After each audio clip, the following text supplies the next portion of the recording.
Hello everyone, I'm Rutuja, a junior research fellow at BITS Pilani. I'm super thrilled to welcome you all to LIGO India's Behind the Scenes and Glorious Women interview. Today, as we celebrate International Day for Women and Girls in Science, we've got the amazing Dr. Debnandini Mukherjee joining us. So, buckle up for some inspiring stories from the world of gravitational waves. Dr. Mukherjee is a research fellow at University of Birmingham, UK. Her work involves looking for gravitational waves from inspirally compact object binaries comprising neutron stars, black holes, or both. She has been working with the LIGO-Virgo-KAGRA collaboration and designing searches for LISA to probe two different sets of gravitational wave sources. She completed her PhD from University of Wisconsin-Milwaukee in 2018. Before joining Birmingham, she completed her two postdocs in the US, including some exciting work at NASA Marshall.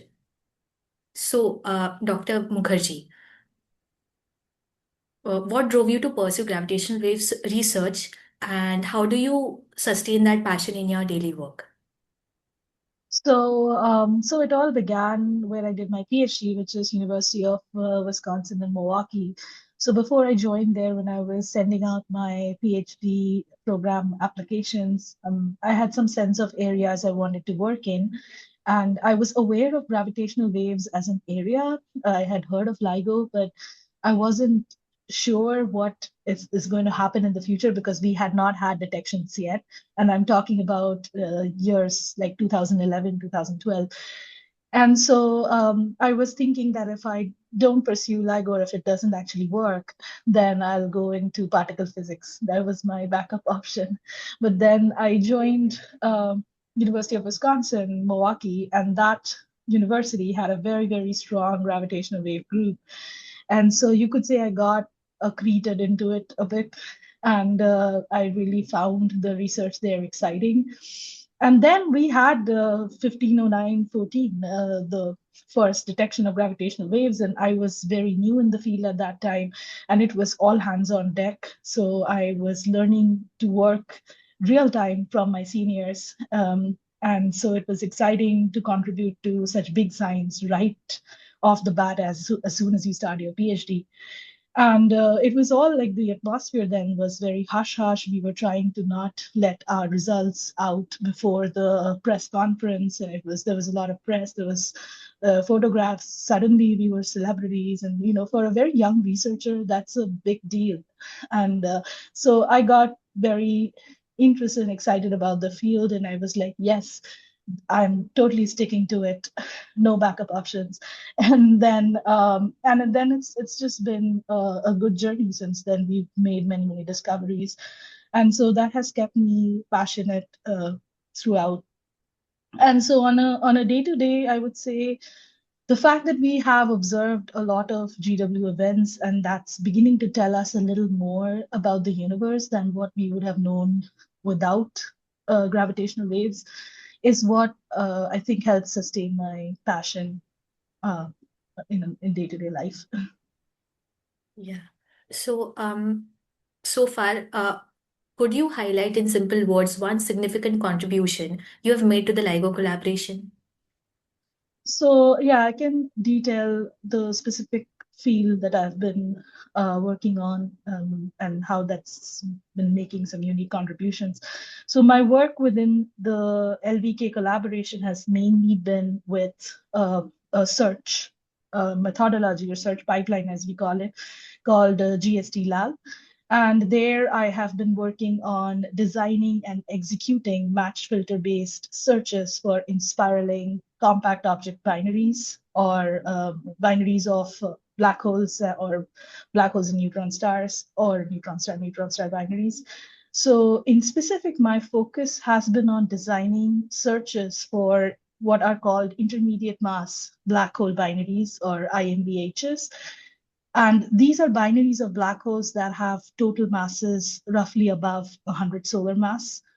I have co-chaired the IMBH specific search group within the LVK between 2019 and 2021, led search teams and paper writing groups within the LVK from the first through the fourth observing run, especially for IMBHs.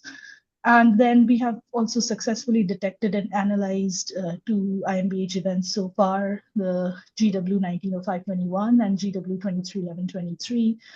So in that, mainly, I have led the construction of searches for such massive IMPH binary signals within the GST lab group within LUK. So for our readers, for our viewers, can tell us what the abbreviation IMPH stands for? Oh, yeah. So I kind of did say it briefly, but it's intermediate mass black holes. So what they are is they are massive black hole binaries that have a total mass above 100 solar masses, and each the heavier of the two black holes has to have a mass above 60 something solar masses. And so they are called intermediate because they are supposed to lie somewhere between the usual stellar mass black holes we observe, which have a total mass below 100 solar mass, and then the very supermassive black holes that we know to occupy the centers of galaxies, which have masses in the range of 10 to the 5 solar masses. So intermediate mass black holes occupy the range in between, and they are a very interesting sort of type of black holes because we don't know a lot about their origin, formation, and so on. Very exciting stuff. And your work has been extremely extensive. So, a lot of exciting stories lie ahead of us. So, for a younger audience, how would you describe a typical day in your research life? And apart from your work, what hobbies do you have to help maintain your work-life balance? Oh, yeah, my favorite question. Welcome to the daily grind. But no, it's really, I appreciate this question because I think it's really important to understand the experience of being a scientist. A lot of people out there, like when we go to outreach events, I'm sure you guys will also agree, a lot of people look to us like we sit in chairs and think about how cool the universe is every day, and we look at pictures like this every day or something, or we wear some fancy sci-fi uniforms and run futuristic-looking machines, which is what Hollywood would have you believe. But actually, most of our work is quite mundane. It's mostly coding, and so most of us also learn coding by figuring it out as we go or by attending workshops, etc. Because a lot of the coding that we do, the science specific coding that we do, a lot of that technology has to be developed by us. Some of it is based on technology that exists in the industry, but a lot of it has to be developed by us within our own communities. So we have to learn from each other a lot and collaborate a lot. And so most days we are basically either reading the documentation for some new code we are about to use, or opening merge requests, pushing changes to some Git repos, fixing errors in our code, or submitting analyses on supercomputing clusters. So the overall results that we present at conferences, they look like cool plots and conclusions about astrophysical phenomena, but behind that is a lot of sleepless nights of running codes, debugging error messages, jobs being held on clusters, and I don't know, many cups of coffee. So it's like that. And so then for hobbies and work-life balance, so yeah, work-life balance is often quite difficult in a field like gravitational waves, which is still very young, and it's kind of still exponentially growing. So the competition is very tight. uh, a lot of us are on rotas, which means we are constantly looking at live analysis of data when data taking is ongoing. And that sometimes means that some of those people have to keep a watch on the analysis over the weekends, and things like that. So work-life balance is tough, but I have become more aware and conscious about trying to maintain it. I try to keep my weekends free at least. And so I love going on day trips, making videos, taking photos. And so I've started making some short films. But then I'm also quite tired on the weekends. So I just like to, sit down and watch or listen to shows, podcasts. And like most millennials, I love horrors, thrillers, supernatural stories. I also write quite a bit. I've started sending some of my stories to certain YouTube channels. One of them got read recently. So I would also like to do more creative stuff in the future in media, but I realize that it takes time, more time than I have. Yeah, so you have like pretty well-rounded life per se. Like you use your creativity in solving science problems as well as, the other traditional art forms of expressing yourself. Yeah, I will try. Yeah. So you were involved in the recent gravitational wave discovery event called GW 231123. What made this GW 231123 an exceptional event, and what did we learn from this discovery? So yeah, this event is scientifically particularly exciting for several reasons. So first of them is that it is the most massive merger we have seen in gravitational waves so far. So as you would know in the paper, the heavier mass component of the merging binary, which we often call the primary black hole, that has a mass of 137 times the mass of our sun. So this is a unit we call solar masses. So it's 137 solar masses. And then the secondary black hole is about 103 solar masses. And so this primary actually lies in a proposed gap in the distribution of masses of black holes in that mass range. And so this theorized mass gap is supposed to go between 60 and 130 solar masses, where we don't expect black holes to exist through standard stellar collapse models because their progenitor stars are expected to become unstable due to pair creation and then leave no black hole remnant. So if we see black holes in 60 to 130 solar masses, it indicates that they would have been formed through non-standard mechanisms. And that is like possible hierarchical merging of heavier black holes. So our secondary mass in this event lies in this proposed gap, the secondary black hole. And so these so they the very fact that we have seen this type of merger points to a possibly new type of astrophysics where the black holes can be formed from methods other than just stellar collapse, possible merging of other smaller black holes. Secondly, the black holes also in this particular merger also seem to be spinning at a rate that is close to what is maximally possible for such systems, and this makes the event also quite unique. So, so yeah, those are things that we have seen from this specific event, and it's kind of along the lines of what we saw in GW 190521 as well, since in that as well we had a component that lies in this proposed mass gap. So, with the observation of a second event of that type, it starts to give us a little more idea of a picture of how black holes are distributed in that mass range. Okay. So for you, why was this particular event meaningful, and what was your specific role in analyzing it? I know you mentioned a GST-LAL pipeline that you are contributing to. So can you please tell us more about it? Yeah, so personally, like I said, it was significant because I was also a part of the GW 190521 paper writing team, which was the previous IMBH we observed. And so this is another heavy mass event that has some similar properties, like it also has some support in the mass gap, like I said. So it's exciting to see that we are beginning to push our understanding of and educate ourselves more about such heavy mass black holes. And we are beginning to get some sense of how they could have been formed. And then, so about my role, so firstly, I was in a science case study team.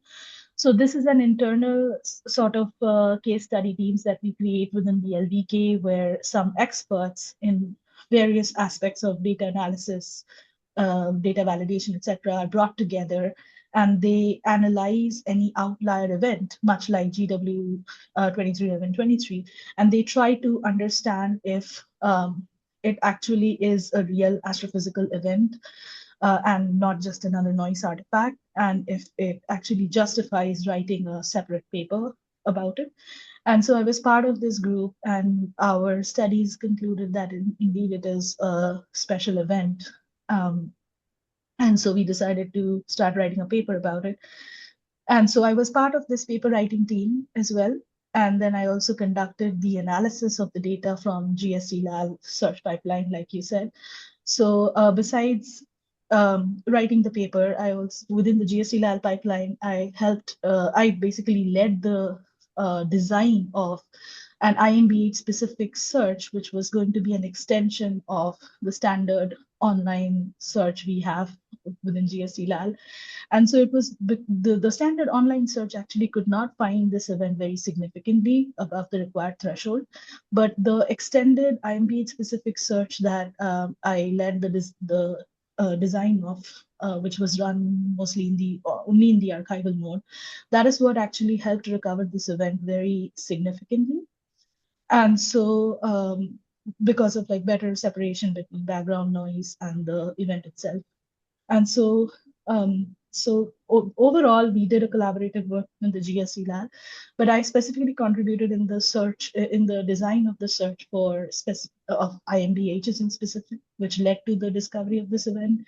And then also, we did some extra validation, sensitivity validation studies for the paper, in which we basically ran a set of simulated GW23, 1123 like events. We generated some simulated events like this, and the participating pipelines tried to test their codes by recovering these simulations. And so the rate of recovery of these simulations is what helps us determine how sensitive each of the participating pipelines are towards an event like GW23, 1123. So I led this study from within GST-LAL as well, and we found that GST-LAL search pipeline, the IMBH, especially the IMBH specific search, including the IMBH specific extended search, enabled us to find the highest, gave us the highest rate of recovery for these 231123 like simulated signals. So we could recover 41% of the signals, which was higher than what the other pipelines found. So that helped us validate a high sensitivity rate for GST-LAL for at least these specific types of signals. So that was also a study that I conducted. So those were the specific roles. Overall, writing of the paper is also quite collaborative, I have to say. So we all did our specific bits to shape the paper.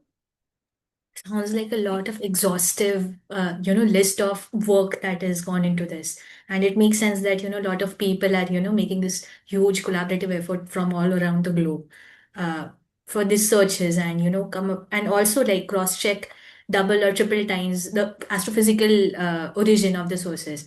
And my takeaway message is GW 13, 11, 23, 11, 23 because the origin of the event itself, the intermediate mass black holes itself, is in question. They shouldn't exist, right? In theory. So that is particularly, why the event has its own paper, one can say. Yeah, I mean, it's different from the type of events we have observed so far, and it does not fit the standard. I won't say that they shouldn't exist in theory, but I would say our existing astrophysical models don't explain them very well. The stellar collapse model does not explain it very well. So then we have to start looking at other possible methods of formation. Yeah. Things like that. So it starts to point to somewhat newer physics than what we already know. Agreed. So, as we know that with the runs, the LIGO is improving sensitivity. So, what type of new gravitational wave signals might we anticipate, and how are these predictions made? So yeah, so with higher sensitivity, we will have the ability to see things, more mergers like 231123 that are heavier in mass. Like, we had not seen such heavy mass mergers so far. And then observing more of them will tell us more about how the mass gap is populated. It's probably not a gap anymore. It will probably start to look more like a, a mass valley or something. So there's probably things there, but not exactly it's probably not populated to the same degree as the ranges before and after it. So those are the type of results we might begin to start looking at. And then again, this depends, but if electromagnetically observable mergers also happen, within the runtime of the LVK, which means if we see an electromagnetically observable NSPH merger, that would be something new. We have not seen EM Bright NSPH merger so far.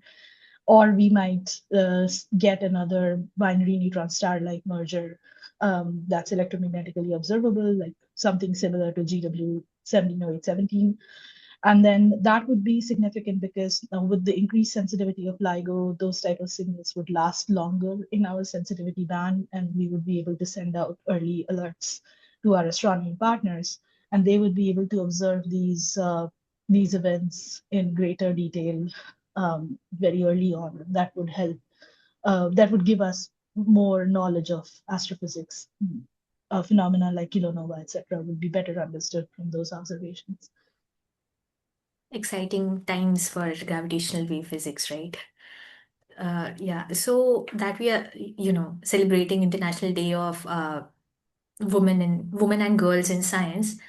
So the field of gravitational wave research remains mostly male dominated. How do you think this imbalance manifests, and what perspectives might we be missing?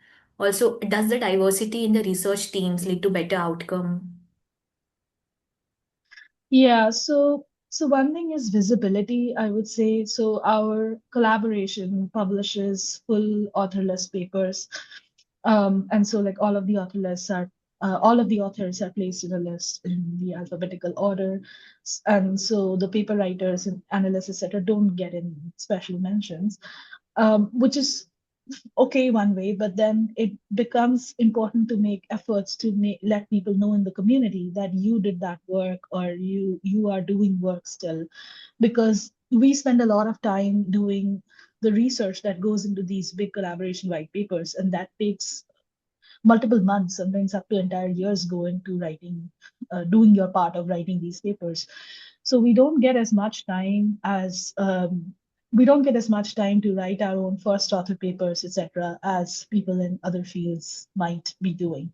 So then that makes us feel like we're not as visible. And that problem is even greater when you are um, less represented populations, especially women. And so visibility becomes important. And so, I mean, how does it manifest? There's a history of women being marginalized, ignored, or neglected. So their voices and attempts at networking are often more likely to be ignored. And this also causes more women in the field to carry imposter syndromes. And this visibility is very important at an early career stage when you're looking for jobs, positions, funding opportunities, etc.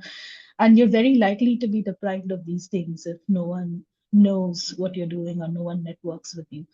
And so I think it also manifests in some other ways. Like it's not just about being women. Often these experiences are very intersectional, which means it's a combination of being a woman plus being a woman of color, plus being a woman who looks a certain way. You may not fit the male dominated idea of what women should look like. Maybe they are expecting someone to look more westernized, etc. And a woman who fits those ideas are getting more of the networking opportunities as against some other women. So even within women, not everyone is getting treated the same way. So those are ways in which these biases are impacting women currently.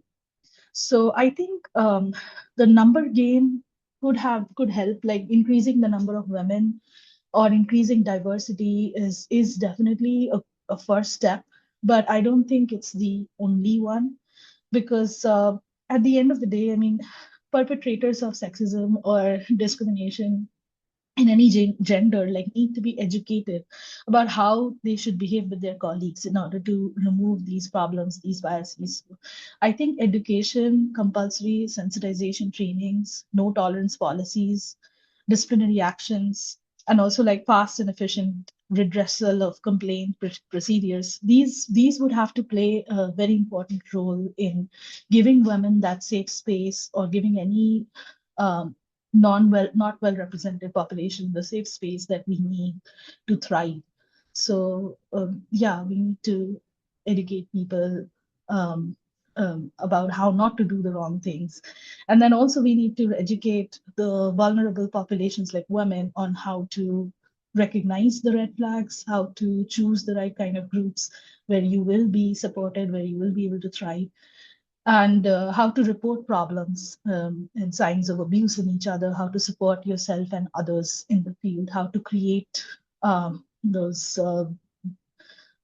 how to create those spaces where you're supporting each other, forming mentor-mentee groups within the field with your peers.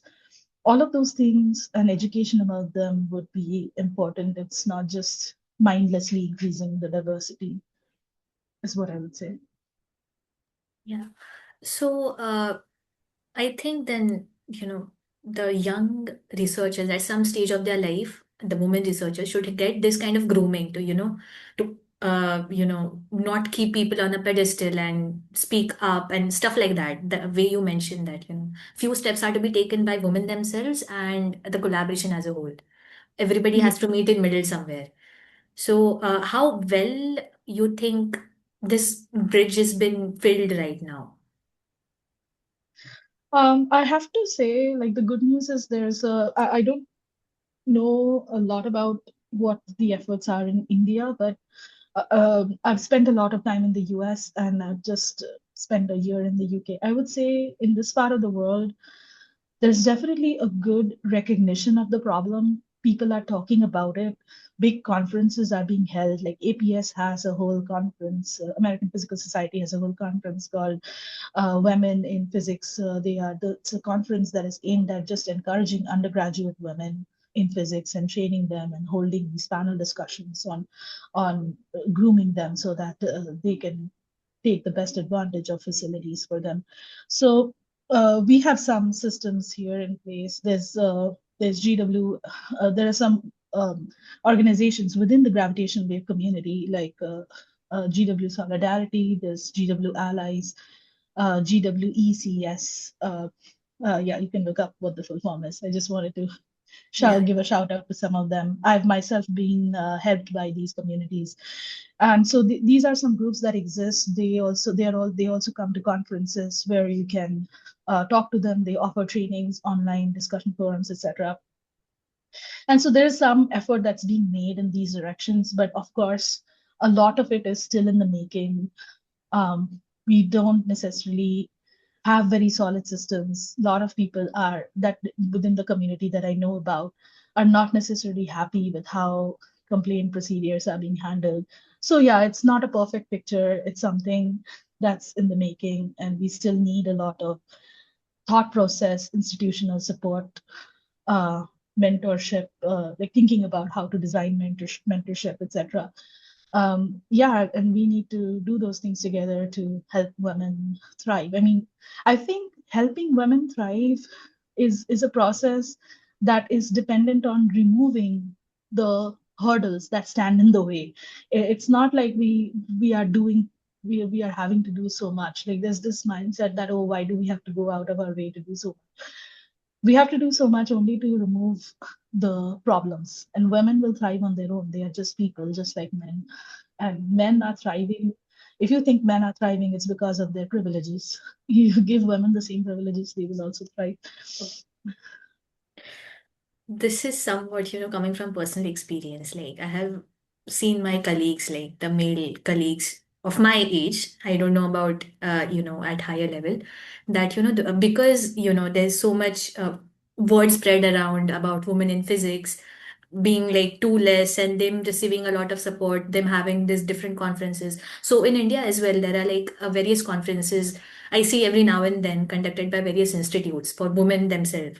So I believe in those conferences, they would highlight all of these problems and try to groom women to help them thrive. So as a result, the colleagues I've seen, there's this stigma around women in physics. They are like, oh, polarizing topic out of here, the first moment that they get. So this somewhat, this somewhat makes me think two times before bringing this, highlighting all of these things. Ki, there has to be zero tolerance policy, and you cannot make such comments which might be entertained at your home. Like you might like having this playful banter with your sisters. Say you can say something to her, but you cannot bring that same mindset here, and they are like, but this is pretty common and all that stuff. So there is this stigma that I see, at least in younger boys per se, that women in physics. So why all of that and stuff like that? I Yeah, guess there's no, huh, sorry. I was just going to say, yeah, we need to tell them that we need to do so much not to support and help women as though they were invalid creatures. We need to do all these things to remove the normalization of evil practices that has gone on for so many years. We are doing all these extra things to remove the biased privilege that men have, to remove the problems that men have introduced. We're not doing this to empower women particularly. We are doing this to remove evils from society. We don't need, and women are as powerful as men, but they cannot manifest that power if there are 10,000 hurdles being placed in their path. We're doing all this to remove the problems of patriarchy, not to support women. That's the problem comes from that side. Summarized. Yeah. So, what are you mentioned that, you maybe struggled with imposter syndrome, and I know, like, especially me and women my age, my friends and all in physics itself, they, undergo this stigma of like not being able to speak up in public spaces or having this imposter syndrome. They don't feel seen. So what are such kind of challenges that you as women researcher faced during your journey in becoming a GW researcher? How did you overcome them, and what are the most rewarding things for you now? So yeah, when I joined the collaboration, that was 2013, 14, and there were even fewer women. There was fewer leadership for coming from women. And then I also, like you're saying, exactly, I found it hard to hold networking conversations at conferences. And obviously, my mentors, my PhD advisor, seemed to think that that should come naturally to me. But while I thought that it would, but then when I just went into these halls where there's just mostly men and people seem to be ignoring me, then it's really hard to go up there and talk and make that happen. And of course, it depends on personalities too. I've been an introvert, and so that's not necessarily been easy. And so, like I was saying earlier, there's an intersectional component to it, which is probably what I was facing a lot. And I realized that I have realized that more as I've grown. Like when I was a PhD student, I was thinking it's my fault. But as I have moved up, I've realized that no, there's like a lot going on here politically. Like maybe they are talking to certain women because of reasons that are beyond my control. There's racism involved, nationalities involved, perceived levels of westernization involved. And I have seen, like, I'm not just blaming people from other countries. I've seen Indian male colleagues preferring to talk to a white woman over me. And there have been those circumstances as well. So yeah, I mean, those are some of the things that I've seen, like not being inclusive. Not being inclusive is the biggest, I would say. Like when it comes to your work, your research, your contribution, me speaking in a room, people can't shut you down that easily. Like for me, at least, that has not been so much of an experience, but some women experience that as well. There are people who talk over you or ignore what you just said, or repeat what you said louder. For me, when once or twice when that has happened, I've tried to call it out. But sometimes calling it out is also difficult because maybe those people are higher up in the, totem pole of power, and you're afraid. And those are all very legit things. And I unfortunately I can't give you a solution in a bottle that, oh, you just have to do this and that will solve it. There really isn't. It's a problem because there is no easy solution. But the some of the things that I've seen being very helpful, like you're saying, rewarding. So I met at least one female, not called, I would say she was quite senior in the field in gravitational waves. And I found her really going out of her way to create these inclusive little pockets of discussion at a conference, like during the breaks, during the lunches. She would just go out of her way and talk to me female colleagues, females in the field that she would see, and go out of her way to ask them what they do. Even though she had no reason to, she was quite senior and she was probably very busy as well. But I mean, that really stayed with me. Like, that is great. Like, if you are a female uh, researcher and you have, especially if you have made it to a certain level where you have certain amount of power, etc., in the field, then it's very important that you do that. You go out of your way and talk to the females who are getting ignored left, right, and center. You give them that, you become that space, you become that safe space, you become that person that will give them that confidence in that moment. And that can make or break things. Like, if in a conference someone comes and talks to you and you feel like you are productive in the field, maybe you will find the confidence to go and talk to another person you would not have before, and then maybe that way you get another paper or a collaboration or something.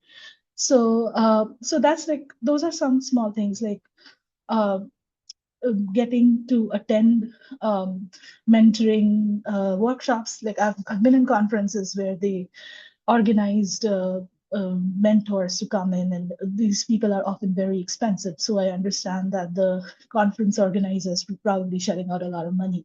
And I think on one hand, I'm grateful, and on the other hand, I think it's very important that conference organizers do these things, where you invite career counselors, etc., that are specifically able to give you good advice for women in specific, for marginalized communities in specific, on how to stand out, how to be a leader, how to speak up in a room where you feel intimidated.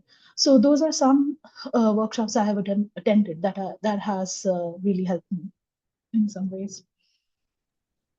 Thank you for sharing that. And I myself have experienced, like, I've attended my first conference in month of December, and I've experienced the fact that, the way you feel supported by one person, it takes you a long way. It acts as a launching pad for you to, keep speaking up and stuff like that. So having positive experiences also propel us in this uh, good direction.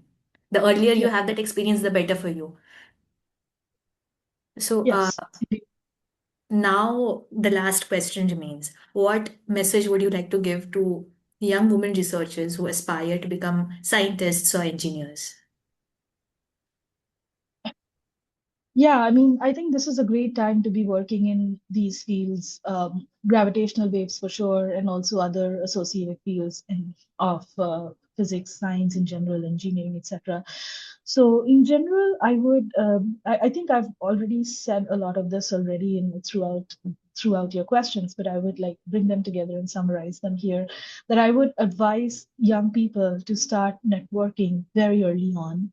I've realized that what you do in terms of research is important, but what's even more important is how many people know about it and how many people appreciate the importance of it. So it might, because it's not like built into our DNA to go and talk about ourselves. We find that difficult, especially in certain cultures, like Indian culture, for example.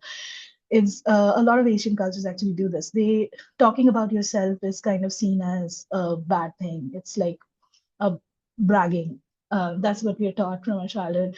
So I had to, my education in the US really taught me the other side of that you really need to tell people what you do. Otherwise, no one comes to know about it. So advice would be to network, talk to others in the field as much as possible. Do not work in isolation. Surround yourself with a group of well-wishing peers who are non-toxic, who are supportive, who are going to be good. And then you also need other mentors, like the mentors that are senior to you. So you need mentors that are at every stage of career. Like, you need your peers to support you. You need mentors that are like young faculty. And then you also need mentors that are quite old in the field. Everybody is important. Get hold of as many people as you can to be on your side. Like, build your own village of inspiration and networking, and people that you can fall back on if something bad happens, if you go through some problematic experience, abuse in the field. Those things should not. I don't mean to scare you, but those things can happen, and if they happen, you should be armed with a sense of what all you can do, what options you can explore, where to complain, what to do. And this is where having this village around you would be very, very useful. Um, so yeah, and so seek them out in at conferences, at various allied organizations. Like I was talking about, a lot of university departments also have them. If you don't have them, you can always be the one who starts them. And PhD is a good time to explore these things because you have more time at hand. So definitely look into starting some small coffee group or some tea group that meets once a week, comprising of maybe only women or just marginalized groups, marginalized people who share their experiences, strengthen each other, bring career opportunities that they know of to each other. So all of those are good ways to network, good ways to strengthen yourself. Yeah, use your time effectively at conferences, like I was saying. And then, yeah, staying aware, staying connected, staying informed are all great ways to do this. And so yeah, and the other thing I would say is do not um, settle for less. Do not compromise with problems or abusive behavior whenever you see that happening around you. If you cannot, you should try to complain, like, explore whatever complaint procedures systems exist in your specific country, in your specific universities. If you find it hard to complain directly, try to go through anonymous routes. That also works.